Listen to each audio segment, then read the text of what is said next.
Glória a Deus. Queridos, a paz do Senhor. Amém. Pode se assentar. Se assentem.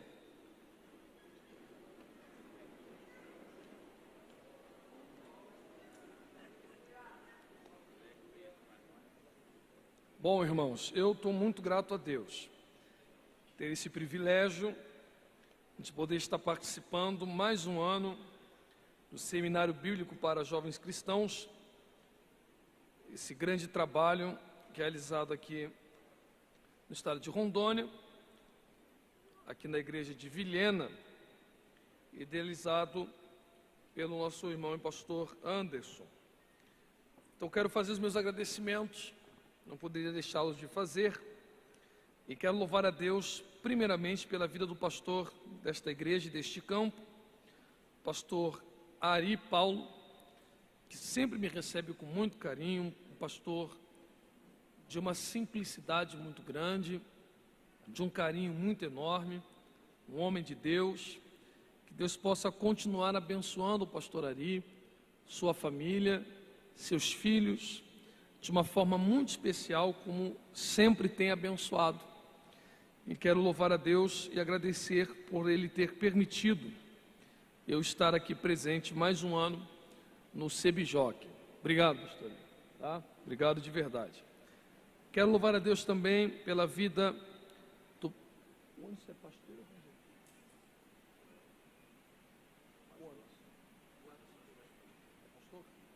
Louvar a Deus pela vida do pastor Anderson, que me fez esse convite. É um amigo também de muito tempo, de muitos anos. E a primeira vez que vim pregar no estado de Rondônia foi ao convite do pastor Anderson. E de lá para cá são bastante oportunidades que tenho tido no estado. E quero agradecer a Deus pela vida deste amigo. Louvar a Deus também pela vida dos meus companheiros que estarão pregando aqui. O presbítero Gilberto Filho, de São Paulo, pastor Sérgio Pereira, que é o pastor presidente de Cacoal, meu amigo também, o evangelista Diego Rafael, de Paraíba, do pastor Zé Carlos de Lima, que eu tive o prazer também de estar pregando lá. Que Deus abençoe também o pastor Ítalo Ribeiro, que acabou de louvar a Deus com estas belíssimas canções. Quantos querem ouvir a palavra de Deus, digam glória a Deus.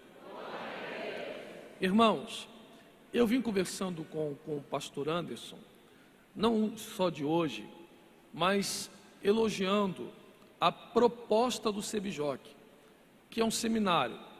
Claro que eu não vou tratar aqui, perdão, os irmãos já estão acostumados comigo, de uma mensagem estritamente teórica, esta é a intenção. Mas se é um seminário, precisa ter um ponto educativo, um ponto ao qual nós possamos ter uma oportunidade de enxergar o texto, como em congressos nós não teríamos.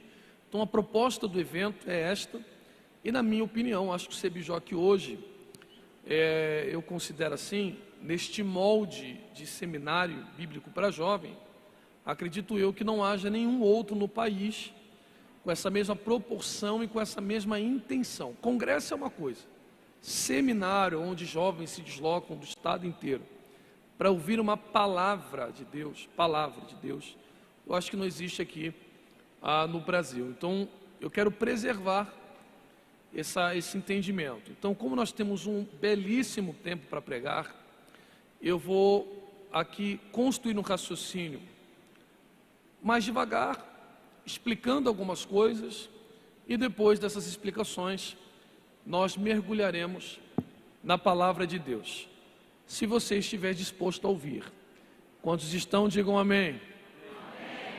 Faça como lhes é ensinado aqui no estado de Rondônia.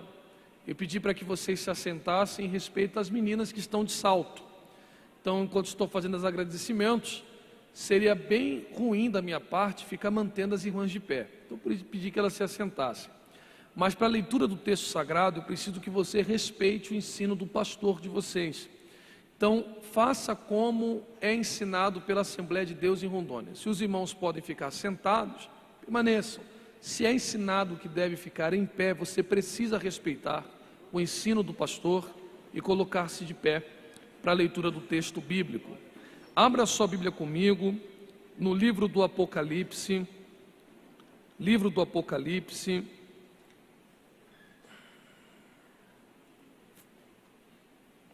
o capítulo de número 2.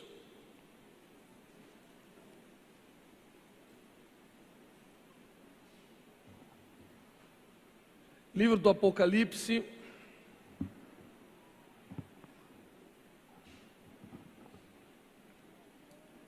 capítulo de número 2. Quem encontrou, diga amém. Amém. Leremos a partir do versículo 12. Ao anjo da igreja em Pérgamo escreve: assim declara aquele que tem a espada de 2 gumes afiadas.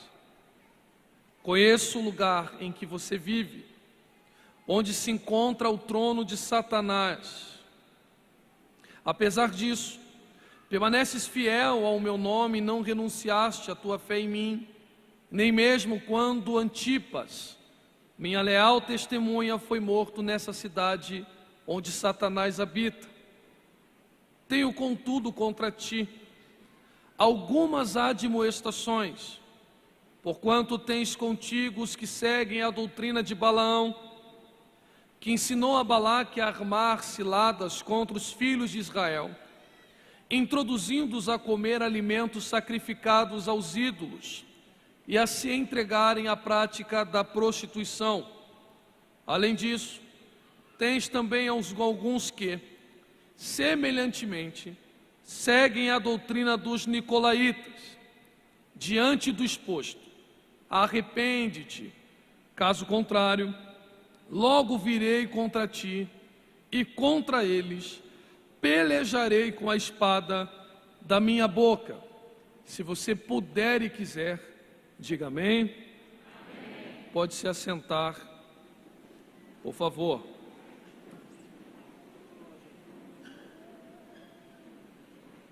Bom, irmãos, como eu disse, precisarei da sua paciência e da sua atenção para que juntos possamos analisar aqui com calma, não com tanta profundidade, mas com calma, o texto que acabamos de ler. Olha, eu, por sempre ser um curioso nos assuntos bíblicos, quando eu leio ou lia também esses textos aonde se encontram as 7 cartas distribuídas para aquilo que nós chamamos do Arco Menor da Ásia. Recebe-se esse nome, Arco Menor da Ásia, porque suas cidades estão numa espécie de formato de arco. E essas 7 cidades recebem 7 cartas de Cristo, direcionadas pelo apóstolo João. Bom, a primeira coisa que me surgia na cabeça era a seguinte pergunta: por que só 7 cartas? Por que não existem igrejas conhecidas para nós, familiarizadas ali no Novo Testamento, segundo os escritos paulinos, não aparecem aqui recebendo uma destas cartas? Poderia citar exemplos.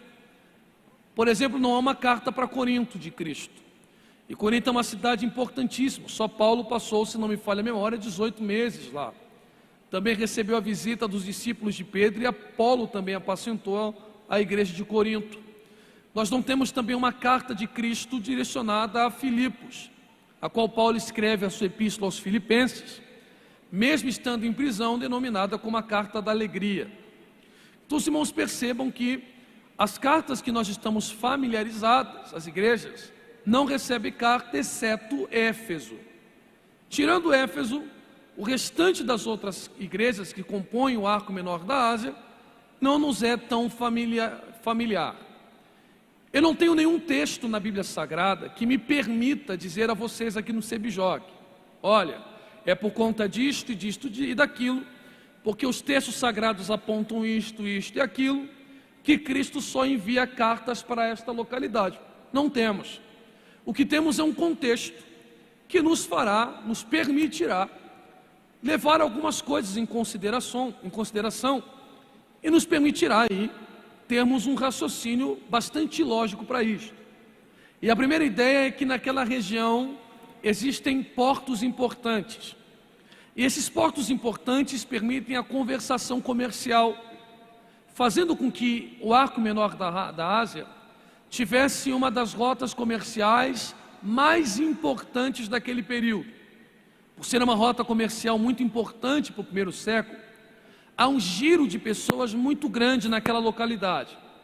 Então, quando Cristo entrega uma carta para cada uma dessas cidades, a população que gira ali naquela região, naturalmente faria com que a mensagem tivesse uma propagação mais rápida e o alcance da mensagem atingiria a cristandade daquele período.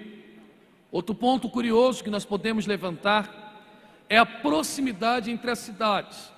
Algumas variam entre 60, outras 100 quilômetros, mas é muito perto uma da outra. Por isso eu, Carlos, compreendo um caráter tríplice no que atinge o conteúdo da carta. Primeiro, as cartas atingirão cada igreja para cada cidade. Segundo, a proximidade, o giro e a propagação da mensagem atingiria as cidades vizinhas. Terceiro, obviamente, nós aqui em 2022 estamos fazendo uso do conteúdo destas cartas. E aí já puxa um outro raciocínio.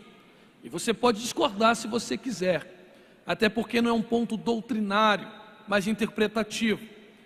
Eu não considero o conteúdo destas cartas dispensacionalista. Pastor Carlos, o que seria esta interpretação dispensacionalista?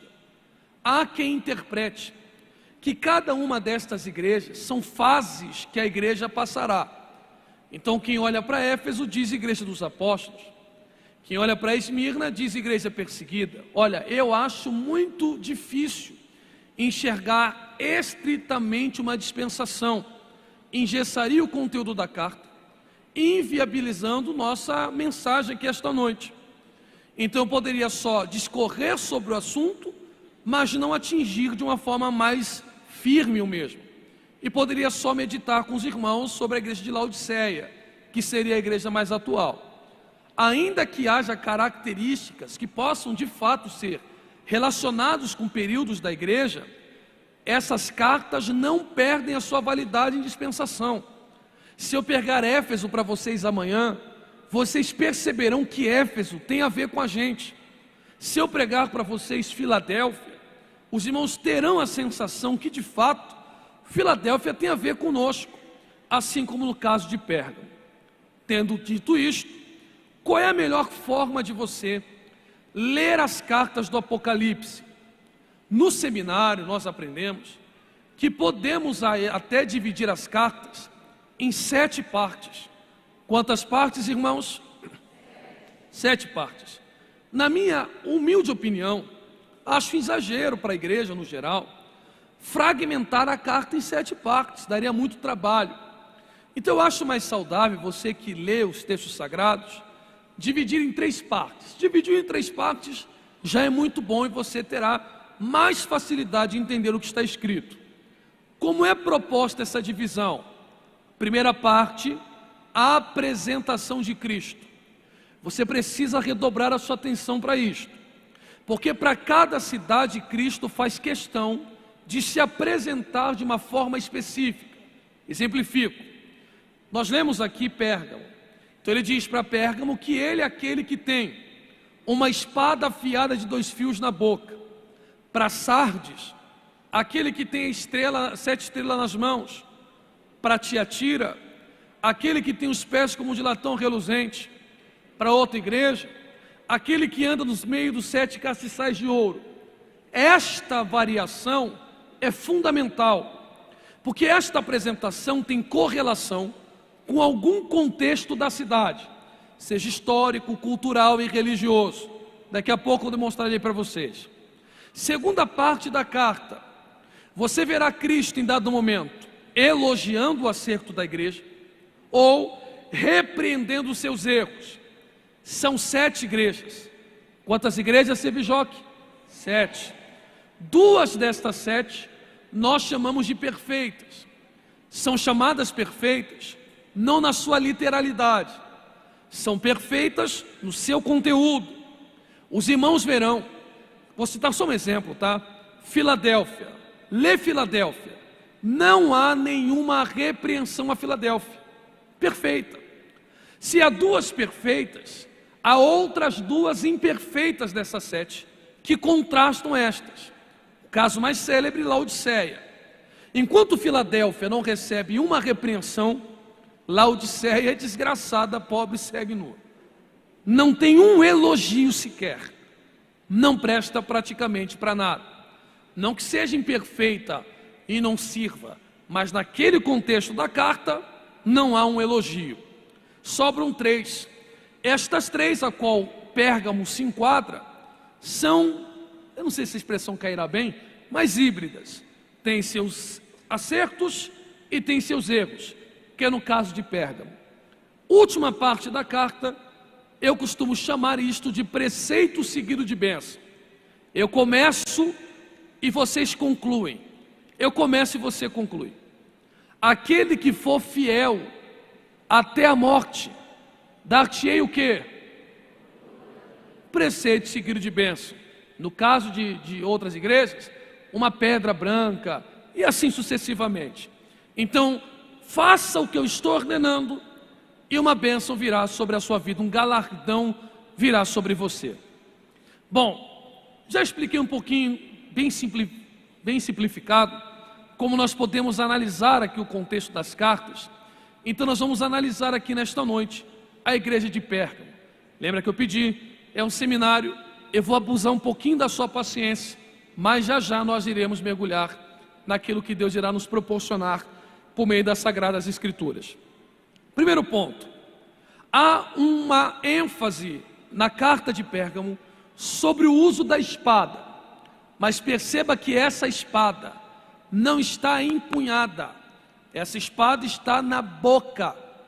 Cristo diz: eu carrego uma espada afiada de 2 fios na boca, e se vocês não resolverem o que está me aborrecendo, eu virei com essa espada e combaterei contra vocês. Para nós entendermos que espada é esta, eu vou pular aqui esse versículo e vamos analisar o acerto e o erro de Pérgamo. Se compreendermos o seu acerto e o seu erro, a espada ficará mais clara. Qual é o acerto de Pérgamo? O próprio Cristo reconhece, aponta e elogia. Parabéns! Mesmo no tempo da minha leal testemunha Antipas, vocês não negaram o meu nome, foram fiéis a mim. É importante que você note que ao ler as 7 cartas, só Pérgamo tem um acréscimo. Conheço o lugar onde você vive, e aonde você está plantada é o lugar onde está o trono de Satanás. Pastor Carlos, o que é este trono de Satanás? Há no mínimo 5 interpretações para esse trono de Satanás. Eu só irei pontuar, é um seminário, conhecimento não ocupa espaço, vou pontuar estes e vou defender o que eu acredito ser mais sólido. Primeiro ponto, a cidade de Pérgamo fica muito longe do nível do mar, é uma cidade alta. Há quem interprete, eu acho forçoso, tá? Eu não concordo, mas respeito, só acho forçoso. Quando você ia para Pérgamo, por ela estar muito alta, pastor Ari, você enxergava Pérgamo de longe. E há quem diga que o formato de Pérgamo remetesse ao formato de um trono. Aí alguém diz: olha, o formato da cidade é um trono, é o trono do diabo. Exagero, mas a quem acredite, então está aí. Segundo tipo de interpretação, um pouco mais coerente, mas a qual eu também não sou adepto, mas eu cito. Lá na cidade de Pérgamo você tem uma riqueza cultural gigante, inclusive religiosa. Você tem na cidade de Pérgamo uma biblioteca com 200 mil volumes, um templo para Atena, Roma, Zeus, e você também tem um templo dedicado ao imperador romano. Se os irmãos estão notando, há um excesso de templos pagãos lá. E o pessoal diz: o excesso de paganismo remete ao trono de Satanás. Coerente, mas não acho que está dentro do contexto proposto pela carta. Terceira interpretação: altar dedicado a Zeus. Neste altar dedicado a Zeus, as pernas do gigante estão em formatos de serpente, fazendo alusão a um outro deus chamado de Asclépio. Esta serpente, para alguns, alude à serpente de Gênesis, a qual prefigura o Satanás. E as pessoas dizem, serpente de Gênesis, serpente de Zeus, está lá, então a serpente é o trono do diabo. Não acho coerente também. O que você acha ser coerente, pastor? A citação de Antipas, mas nós não sabemos quem é Antipas, pastor Carlos. O que nós sabemos, igreja, de Antipas, é uma tradição oral herdada pela igreja, dos pais da igreja, que nos ensinaram que Antipas sofreu um mártir ao ser assado por Roma em um touro de bronze. Neste período, é muito importante que você saiba, não havia sido iniciado a grande perseguição, que é aquele derramamento de sangue histórico causado pelos imperadores romanos sobre a igreja de Cristo. Mesmo antes dessa grande perseguição, havia um mártir. Quem não adorasse o imperador, por exemplo, receberia uma punição. Há quem diga que este servo, chamado de Antipas, a qual Cristo dá testemunho, não se dobrava. A igreja de Pérgamo não queria adorar o imperador corretamente, e por conta disso pegaram Antipas como exemplo. Trancaram ele em um touro de bronze, fazendo alusão a uma religião chamada de mitraísmo, e assaram o pobre do Antipas dentro deste touro. Qual é a qualidade de Pérgamo? Trono de Satanás, resistência ao evangelho da cidade de Pérgamo. Logo Cristo está dizendo: parabéns, cidade de Pérgamo, parabéns, igreja de Pérgamo, vocês não temem ameaça de morte. Mesmo debaixo de ameaça de morte, Pérgamo não para de adorar. Se alguém vai ameaçar Pérgamo, Pérgamo permanece firme. Pode me ameaçar de morte, pode matar alguns dos meus irmãos, mesmo ante a morte, nós não nos curvaremos a outro Deus, a não ser o nosso Deus. Esta é a qualidade de Pérgamo. Adora a Deus sem medo de perseguição, pressão ou ameaça de morte. Conforme você vai lendo o texto, o que você notará? Pérgamo começa bem, quem sabe é uma das perfeitas, como Esmirna e Filadélfia. Mas aí o texto dá uma girada, e aquilo que começou muito bom, começa a dar uma decaída. E Cristo diz: já falei do seu acerto, agora eu preciso falar do seu erro. Sabe o que está acontecendo com vocês, Pérgamo? Que está me aborrecendo, me irritando. Há entre vocês, não todos, alguns que adotaram a doutrina dos nicolaítas, outros a doutrina de Balaão. A doutrina de Nicolaíta é uma doutrina que, por exemplo, nós não sabemos muito bem a sua origem, mas um homem chamado Irineu, escrevendo um livro contra a heresia, diz que Irineu, que Nicolaíta vem de um diácono da Bíblia chamado de Nicolau, e parece não fazer muito sentido, até porque isto será discordado por Clemente de Alexandria. O que nós sabemos da doutrina nicolaíta é que os nicolaítas são proto-gnosticismo. Eu vou simplificar para nós ganharmos tempo. Nós, a Igreja Assembleia de Deus, acreditamos que o homem é feito de 3 partes. Quantas partes, irmãos? Corpo, alma e espírito. Os gnósticos acreditavam em uma dicotomia, corpo e alma. Para os gnósticos, irmão, estou simplificando, hein? O corpo tem o mal inerente a ele, ou seja, não há conserto para a matéria. A alma, que é imaterial, é boa em si. Então o que o corpo faz, para os gnósticos, não afeta a alma. O que a alma faz, não afeta o corpo. Logo, se eu viver errando, não prejudicará a minha alma. Resumindo, quem os nicolaítas representam? Imoralidade. Repito, nicolaíta representa imoralidade. Primeiro erro da igreja de Pérgamo: vocês são muito fortes para fora, mas há imoralidade do lado de dentro. Segundo erro de Pérgamo: há alguns que adotaram a doutrina de Balaão. Alguém daqui a ouvir, diga amém, por favor.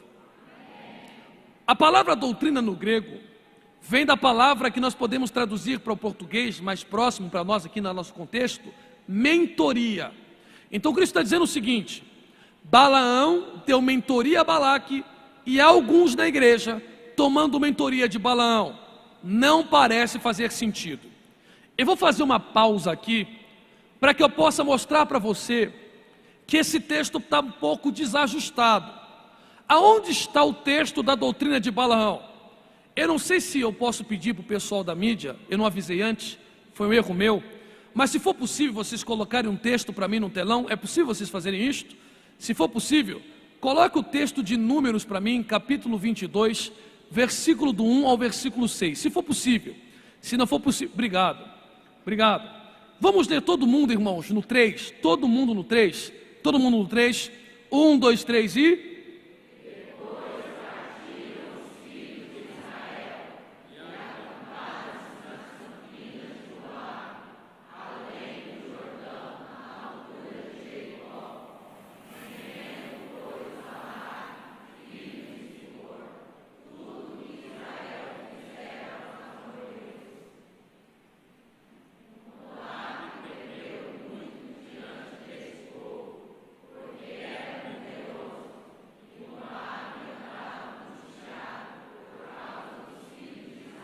Continue.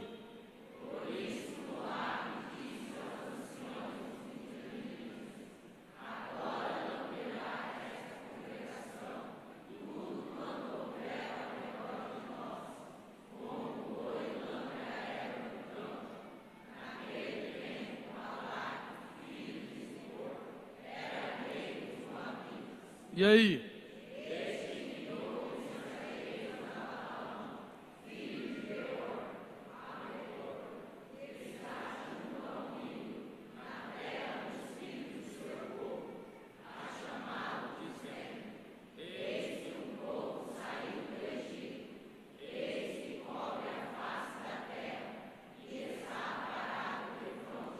Para encerrar,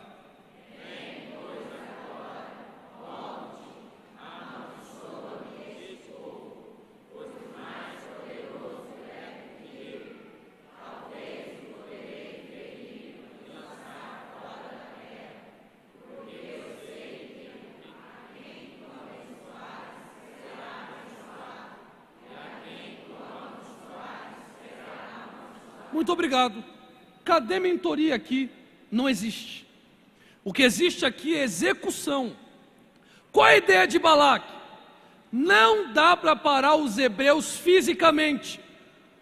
O que há sobre os hebreus, para Balaque, não é físico. Ele está vendo um povo sair, pastor Ítalo, do Egito, maior império daquele período, sem tirar a espada da bainha. O que Balaque está dizendo? Este povo não vence na força do braço, este povo vence na força espiritual. Se eu desligar eles espiritualmente, eu vou poder tocar neles no físico. Quem é Balaão? No texto, profeta de Deus, não é profeta de outro Deus não, é do nosso Deus mesmo, ok? Então ele vai a Balaão e diz o seguinte: desliga o sebijoque de Deus, para que eu possa destruir eles fisicamente. O que Balaão diz? Está fechado o contrato, só coloca uma cláusula: só direi o que Deus colocar na minha boca. São 7 maldições que tornam-se 7 bênçãos. Um dos textos mais marcantes, na minha opinião, é este: não há encantamento, por que não dizer, não há feitiçaria contra o povo de Deus. O que Balaão está dizendo para Balaque? Dobra atenção, hein? O que Balaão está dizendo para Balaque? Não adianta passar aqui em Vilhena e amaldiçoar o sebijoque, não vai funcionar. O que Deus abençoou, nenhum homem torna maldito, ninguém torna maldito, tem como? Então, eu vou fazer aqui um seminário. Essas esquisitices que estão acontecendo no meio pentecostal, e que Deus proteja a Assembleia de Deus, de cânticos que ficam perdendo tempo com negócio de boca de sapo, Não funciona. Ok? Antes que houvesse dia, eu sou. E não há ninguém que possa escapar das minhas mãos. Operando Deus, quem impedirá? Ninguém pode impedir a Deus, a não ser que viva sem Deus. Mas para quem está em Cristo, a cruz levou toda a maldição. Então, é perda de tempo. Então Balaão está dizendo, Balaque, não dá. Percebeu? Se não há mentoria, irmãos, a Bíblia não pode se contradizer. Cristo disse que tem doutrina. Se tem doutrina, tem método. E a palavra método é uma duas palavras gregas que significa seguir o caminho do conhecimento. Balaão precisa dar mentoria, senão o texto está se contradizendo. E aí está a função pastoral. Eu não posso, enquanto pastor, ler a Bíblia correndo, porque não é uma competição de quem lê, mas de quem entende. E também não é competição, é função do cristão entender. Então qual é a função pastoral? Se esforçar para entender o que é possível e transmitir para a igreja entendimento. Durante anos eu aprendi que Balaão não conseguiu amaldiçoar. Eu vou provar para você na Bíblia que Balaão amaldiçoou o povo de Deus. Mas você não quer mais ouvir. Você está chateado, você não quer. Quem quer ouvir ainda, diga glória a Deus, por favor. Vamos lá. Balaão amaldiçoou, pastor? Amaldiçoou. Você quer ver? Coloca para a gente aqui no telão, Números 31, versículo de número 16. Olha esse texto aqui. Olha, vamos ler todo mundo junto? É um seminário? 1, 2, 3 e...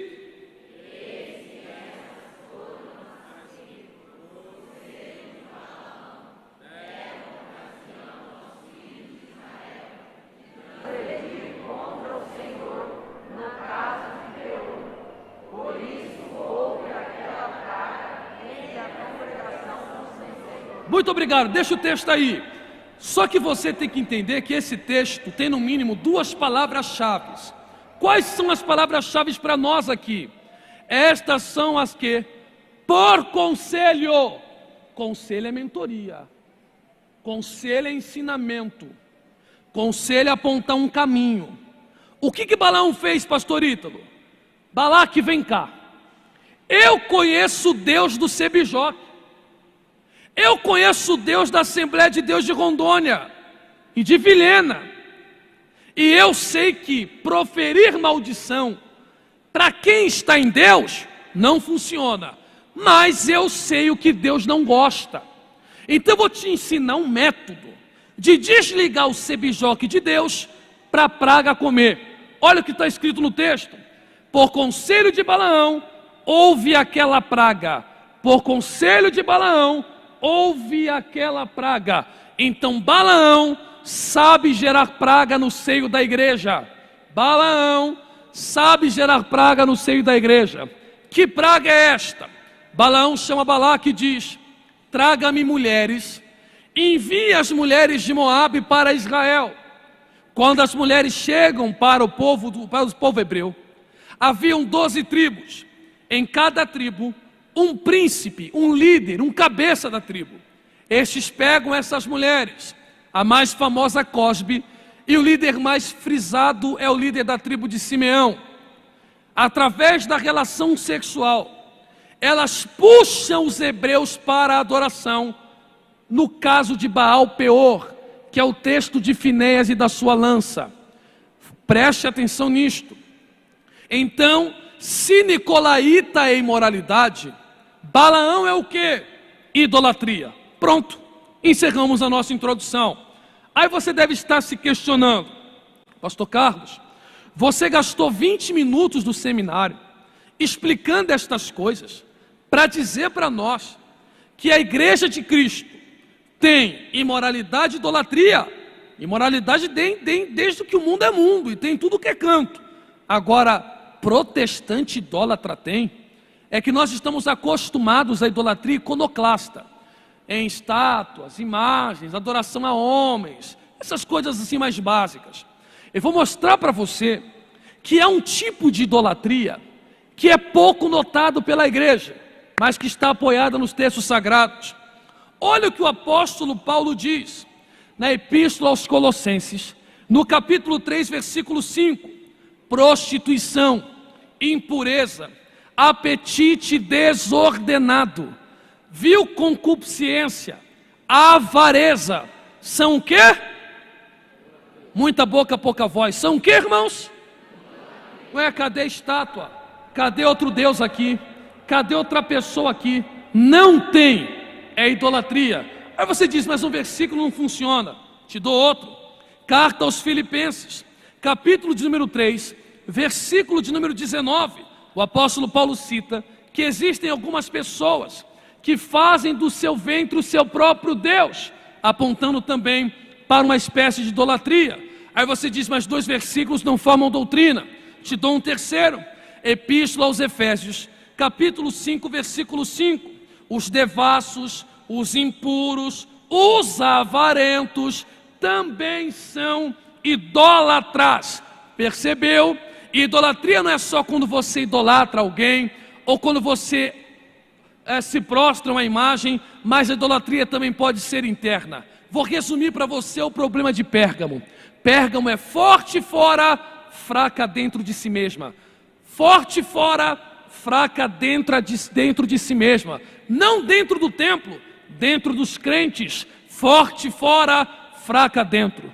Forte fora, fraca dentro. Aí Cristo diz, ei Pérgamo, eu sou aquele que tem a espada afiada de 2 fios na minha boca. Por que ele diz espada de 2 fios? Porque lá em Pérgamo você tem a casa do procônsul romano. O procônsul romano tinha poder de legislar e poder militar. E o símbolo de poder romano era uma espada da traça de folha larga afiada de 2 fios, que representava autoridade. Então Cristo está dizendo, vocês aí na terra não estão acostumados, quando o tribunal, ou quando, melhor dizendo, fazem uma lei e colocam esta lei em vigência, vocês não respeitam a lei dos homens. Eu sou o juiz supremo da igreja, não estou pedindo um favor, eu estou baixando o decreto. Ou vocês matam o que está matando vocês, ou eu virei contra vocês e combaterei esta fraqueza interna com a espada da minha boca. Sabe o que é interessante? Lá no livro que escreve Josué, capítulo 13, versículo 22, o texto diz que Balaão caiu a fio de espada. Balaão morre na espada. Jesus tem a espada. Nos textos de Apocalipse, a espada está na boca. E Finéias é quem para a praga. Redobre a atenção e a gente mergulha agora. Sabe como essa praga de Balaão parou? Quem quer ouvir, diga amém. Sabe como é que a praga de Balaão findou desta forma? Quando a praga começa a consumir, pastor Gilberto, o povo de Deus, o líder da tribo de Simeão pega na mão de Cosbe, filha de Balaque, entra na tenda para ter relação sexual. Sabe o que o líder da tribo de Simeão está dizendo com isto? Não estou nem aí para a praga que está consumindo os meus irmãos. Não me preocupo com o cenário de praga quando estamos desligados de Deus. Deus não falou nada, Moisés não falou nada, Arão não falou nada. Finéias, por si só, tomado pelo ciúme de Deus, pegou uma lança, pastor Ítalo, entrou na tenda. A raiva de Finéias foi tanta que na força de uma lançada só, a mesma lança que varou o líder da tribo de Simeão, matou Cosbe. Quando ele puxa a lança de volta e Simeão, o líder da tribo de Simeão, morreu, a praga para de forma instantânea. Deus olha para Moisés e diz: pode parar de chorar. Enquanto vocês assistiam, Finéias tomou uma atitude. Qual é a atitude de Finéias? Vou enfiar a lança em Simeão. A palavra Simeão vem do hebraico Shimon. A palavra Shimon vem do hebraico Shema, que é ouvir. Os hebreus dizem, alguma interpretação, que a palavra Shimon é 2 palavras, Shan Avon. A palavra Shan Avon significa existe iniquidade. Junte as 3 expressões, Shimon, Shema, ouvir, Shan Avon, existe iniquidade. Então o que é que Finéias está fazendo? A praga só para de consumir a minha vida quando eu mato aquilo que me faz ouvir a iniquidade. Quem é Finéias? Eu não quero só ser forte por fora, eu vou cravar a espada de Deus em tudo aquilo que me faz ser afastar dele. Resumidamente, Deus está dizendo para Pérgamo: não adianta nada marcar mutirão para encher laje. Marcou 8 horas, Pérgamo chega às 7, mas na hora de se vencer por dentro, Pérgamo não consegue cravar a espada na sua própria arma. Quem é Pérgamo? Vamos pintar a igreja. Que horas, pastor? 6 da manhã.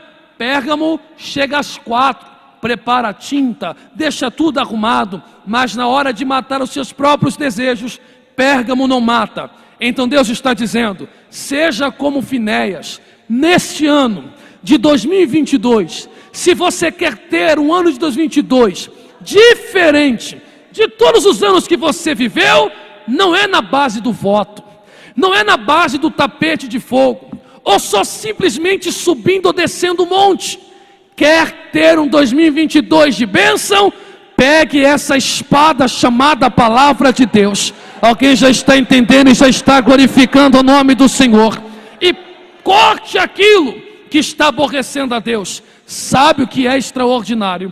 Quando Finéias mata o líder da tribo de Simeão, pastor Ari, Deus muda o seu próprio decreto. Deus muda o seu decreto. Qual é o decreto que Deus muda? Moisés, eu havia dito que para ser sacerdote só seria da tribo, só seria da linhagem de Arão.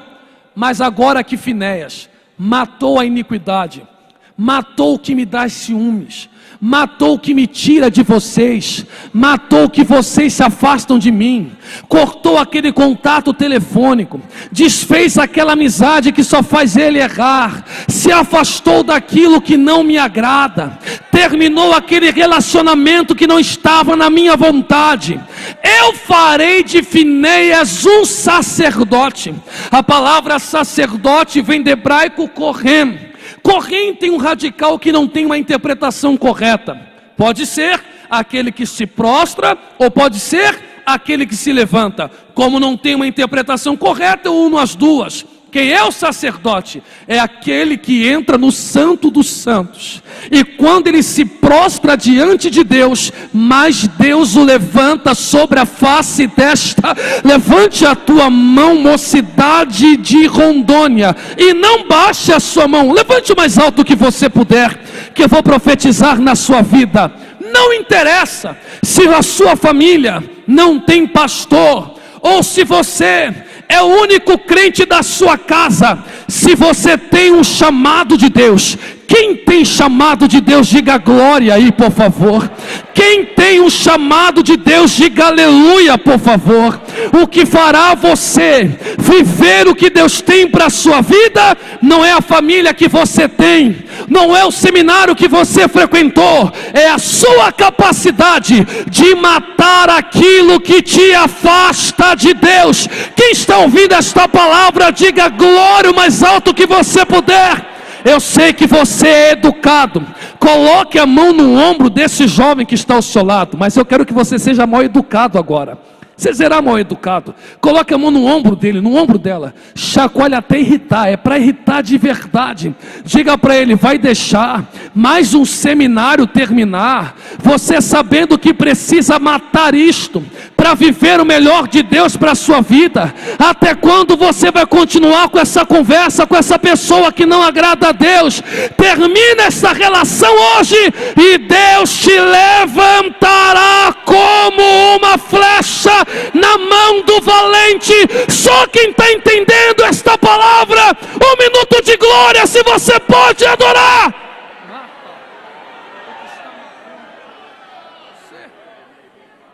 Aleluia, aleluia. Salomão: pois não, pai. Vem cá, por favor. Aqui em Israel, rei é ungido. Aqui em Israel, rei é ungido. Por isso nós, quando falamos da vida de Cristo, acreditamos que existe 3 ministérios: profeta, sacerdote e rei, pela questão da unção. Irmão, unção, o pentecostalismo, de alguma forma, entende como poder, mas unção não é poder. Unção é, primariamente, untar com óleo e, no sentido espiritual, separar para Deus. Quem é ungido? Quem é separado? É isto. E quem tem poder? Não tem poder, tem autoridade. E nem sempre quem tem autoridade é separado para Deus. Está confuso, pastor? Então usa as palavras de Cristo. Naquele grande dia, quem tinha autoridade dirá: em teu nome profetizei, peguei, estremeci. E ele dirá: apartai-vos de mim, não matou o que te matava, nunca te conheci, e nunca é muita coisa. Mas haverá um povo que talvez nunca pregou, que talvez nunca profetizou, mas era tão ungido, tão separado para Deus. Então o texto de Isaías, quando ele diz, aí é uma mensagem linda: e o jugo será despedaçado pela unção. Esqueça esse negócio de poder, é voltar para Deus. Então a unção da Síria desfaz quando o povo está separado para Ele, Rafael. Vou traduzir: quer vencer as algemas do teu adversário? Entra no quarto, fecha a tua porta. Alguém está sentindo a presença do Espírito? Se separa. Ok? Salomão quer viver o que Deus tem para a sua vida? Quero, pai. Mata Joabe. Espera aí, pai. O livro de Crônicas diz que Joabe é da nossa família. O texto sagrado diz que Joabe tomou a cidade de Jebus, que mais tarde virou cidade de Davi, e Jerusalém. O texto sagrado diz que Joabe foi líder do seu exército, casado com a tua filha. Como é que você quer matar Joabe? Ele diz: pois é, se Joabe estiver vivo, você não vive o que Deus tem para a sua vida. Por que Davi quer a morte de Joabe? Porque Joabe é Pérgamo, pastor Ítalo. Joabe é forte fora, fraco dentro. Por isso que nós chamamos Joabe de valente fraco de Davi. Por que valente fraco? Quem vai tomar a cidade de Jebus? Joabe diz: eu sou o primeiro. Quem é que vai matar gigante? Joabe diz: pode botar meu nome na lista que eu sou o cara. Mas quando Davi diz: não mata Abner, Joabe vai lá e mata. Tem prazer na morte de Absalão.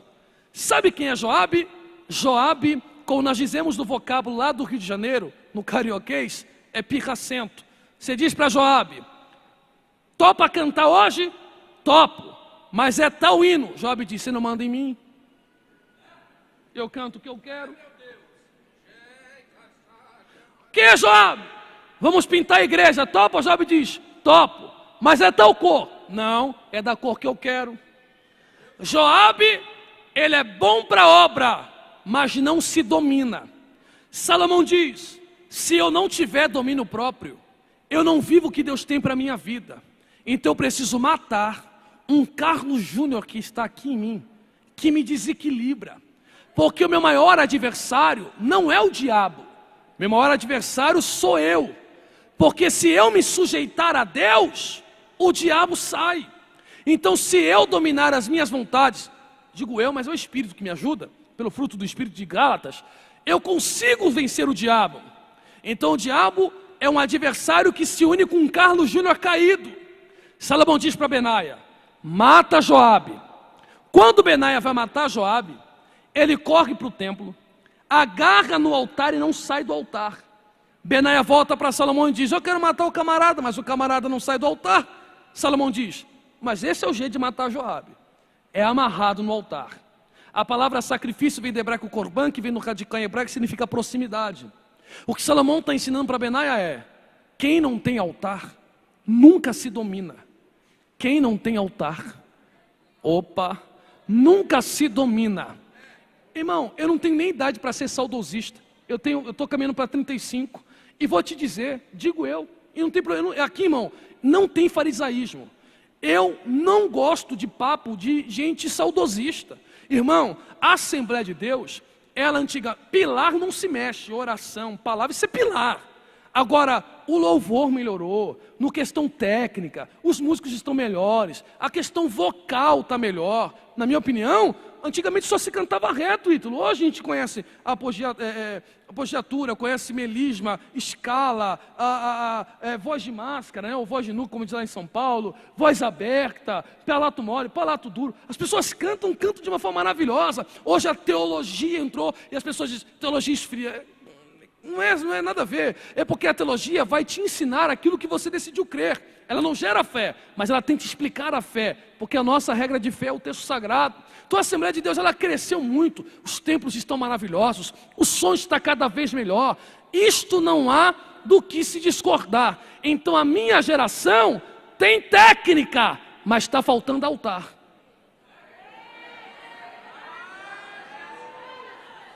Porque quando eu participava do congresso de jovem, a gente não fazia congresso na técnica. Chama fulano que fulano traz gente. Chama ciclano que vai encher o congresso. A gente não estava preocupado. O que fazíamos? Pegávamos nomes de 10 pregadores e 10 cantores. Colocávamos dentro de um saco, pastor Ari. E orávamos 3 meses. E aí tirava um nome. O nome que saía era o nome que pregaria. E qual era o nosso pedido? Enche a igreja? Não, nosso pedido era: batiza com o Espírito Santo, liberta as vidas, salve as... Alguém está recebendo a palavra que eu estou dizendo? Levante a sua mão assim, as duas em sinal de rendição. As duas, e não baixe a mão, não. Sustente a sua mão. Irmãos, eu sou teólogo, sou mesmo, minha mãe também é, os pastores aqui na maioria também são, pastor Ítalo conhece de música, os músicos estudam música, eu não tenho nada contra a técnica, nada, mas se não tiver altar, você não chega na esquina para viver o que Deus tem na sua vida. Mas se até às 9h30 a sua oração para Deus for: me amarra no teu altar, Deus te dirá: eu te levantarei ainda este ano, antes que a lâmpada se apague. Só que recebe esta palavra, 1 minuto de glória a Deus, se você quer viver os projetos de Deus em 2022. Eu espero você adorar o nome de Jesus de Nazaré. Abra a boca para adorar. Enquanto você adora, Ele te amarra no altar. Enquanto você adora, Ele te amarra no altar. Diga as palavras mais sinceras e belas que está vindo na sua mente. Aleluia. Obrigado. Aleluia. Ó, me chegou uma ótima notícia aqui. Mas como eu havia programado, eu vou encurtar. Então, chegou uma ótima notícia aqui para mim, de um tempo, mas eu vou encurtar aqui. Eu vou encurtar. Me deram mais 15 minutos, mas eu vou resumir em 5. Em 5. Quem quer ouvir a mensagem inteira, diga amém. Amém. Volta amanhã que você ouve. Uma coisa que eu aprendi: o pastor te dá um tempo, entrega antes. Entrega antes que você ganha a bênção. Vamos lá. Lembra de Josafá? Josafá começa voando, mas ele dá uma caída quando ele se aparenta com Acabe. Quem é Acabe? Reino de Israel, Reino Norte, capital Samaria. Casa da apostasia. Quem é Josafá? Casa do avivamento. Avivamento e apostasia não andam de mãos dadas. Você está chateado, você não quer ouvir mais não. Quem quer ouvir ainda, diga glória a Deus, irmãos.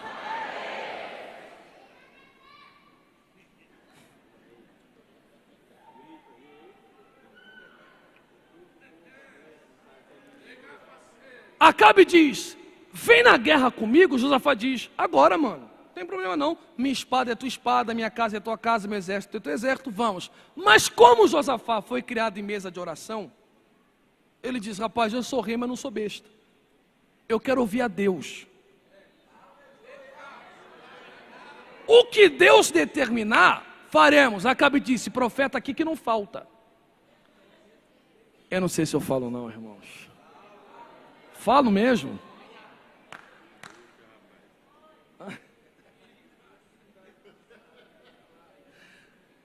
Acabe comprou os profetas. Então no congresso de Acabe não se prega a palavra, se prega o que o povo quer ouvir.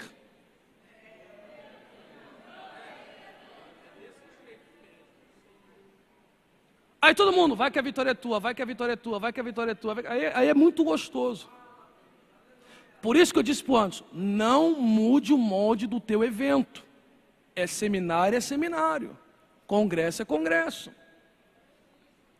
Josafá disse, rapaz, eu estou meio assim, vacilando que eu estou aparentado contigo, mas eu conheço o profeta, eu sou assembleiano. Não tem um profeta de verdade não. Acabe disse, tem, mas o que tem só prega o que é contrário. Josafá disse, eu gosto desse aí. Traz ele para o congresso. Ligam para Micaías e diz, a boca de todo pregador é uma só, hein? Não vem com o teu sermão aqui não. Não, na casa dos outros não se abre geladeira. Eu vou pregar o tema do congresso. Vai que a vitória é tua. Acabe que é o pastor disse assim, não, eu conheço você. Toda vez que você prega aqui, tu não prega esse sermão. Fala o que Deus quer. Micaías disse, já que você cutuca profeta com vara curta, lá vai. Veja Israel perdida como ovelha que não tem pastor. Se for, é derrota, porque Deus não trabalha na mistura.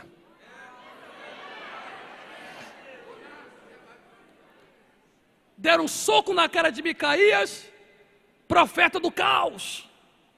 Palavra de derrota. Ele disse, Deus falou na minha boca, cumpre. Você conhece o texto? Acabe está com a armadura, a guerra está enfadonha, pastor. Ele desce do cavalo, vai para o campo de batalha, um flecheiro sem nome. Qual é o nome do flecheiro? Sem nome. Pega uma flecha, atira, ela atravessa o campo de batalha, e sabe onde ela atinge?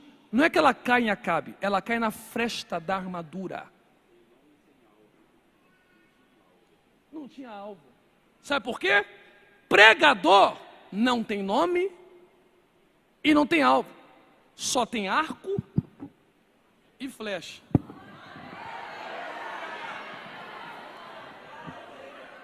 Só que esta flecha aqui não erra o alvo.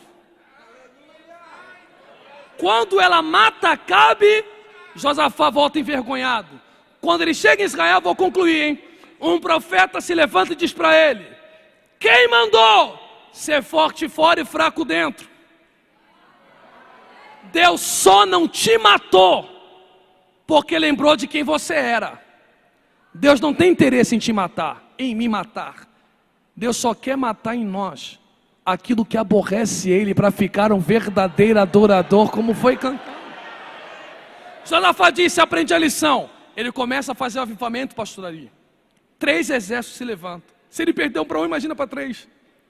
Mas agora que ele é ungido, separado, avivado, quebrou alianças estranhas.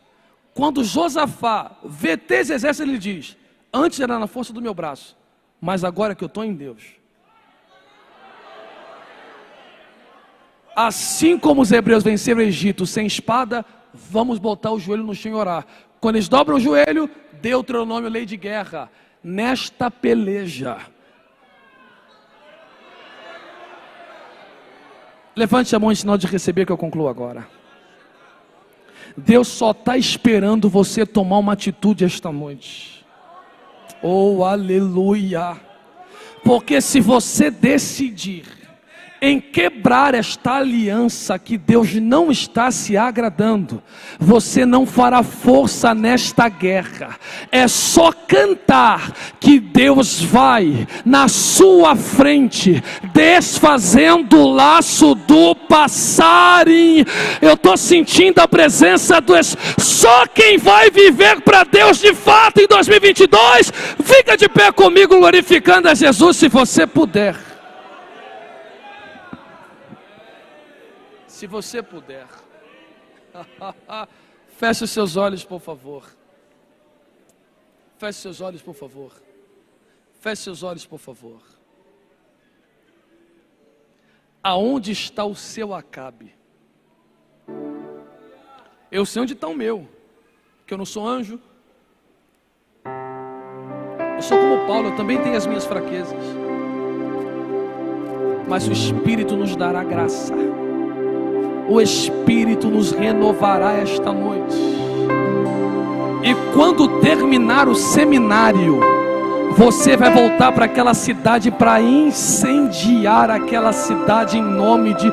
Quantos querem aqui já começarem a viver os projetos de Deus para sua... Abre a sua boca e diga a glória o mais alto que você puder dizer esta.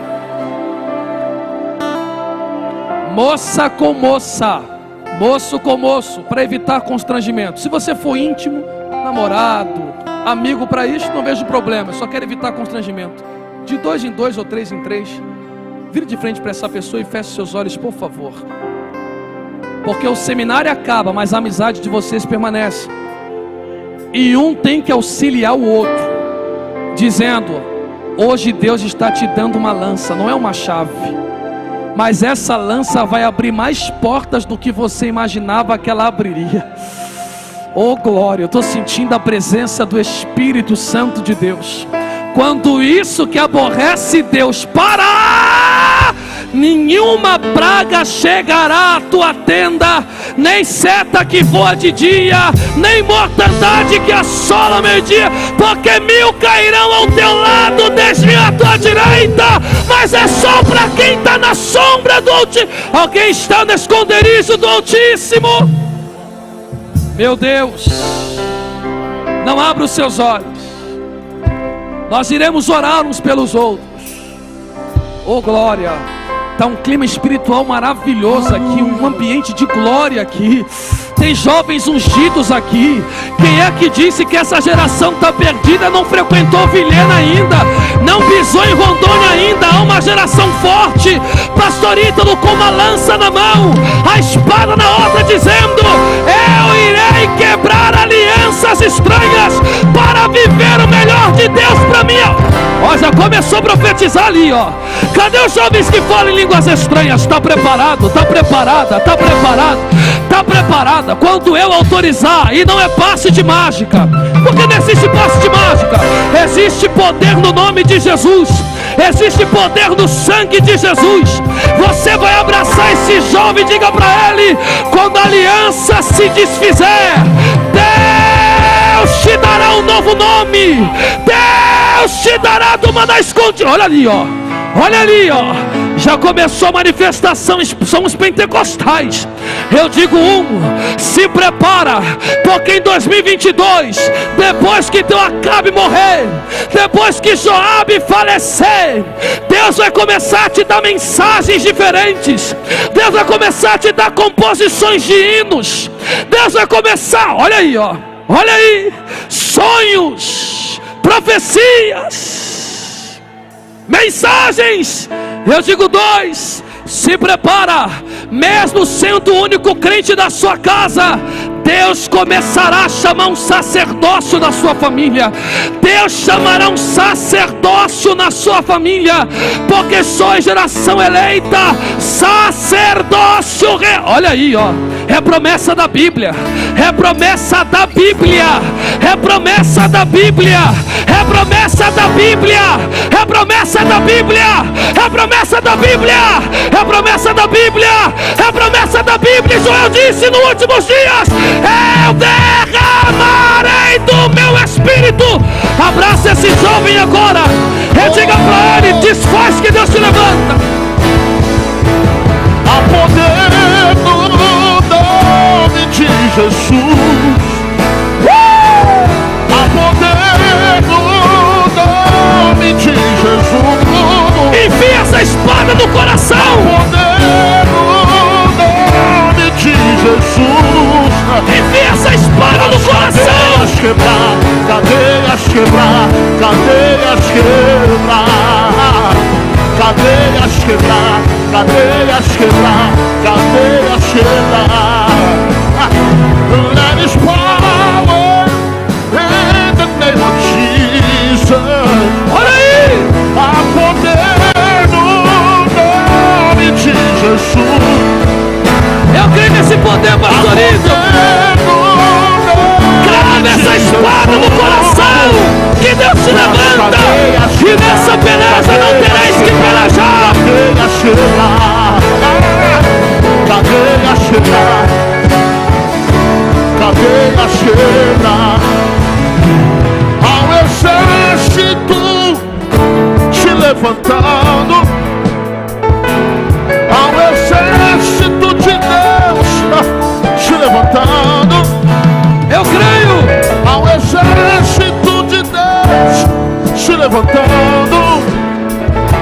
cadeias quebrar, cadeias quebrar, cadeias quebrar. Cante com o pastor Ítalo. Cadeias quebrar, cadeias quebrar, cadeias quebrar.